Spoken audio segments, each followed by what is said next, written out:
Hello everyone. As we all know that the IT industry is huge and anyone who wants to learn anything in this field can pretty much find a lot of material to get them started. From full-on free courses to step-by-step video walkthrough to billions of articles that you will find online. So you can learn anything that you want just by sitting in front of your laptop. And internet has brought learning much more closer to home than it was previously.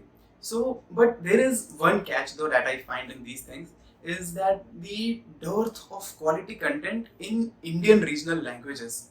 So, consider a website that has labels and buttons in regional languages, but the video content that you see over there is in Queen's tongue.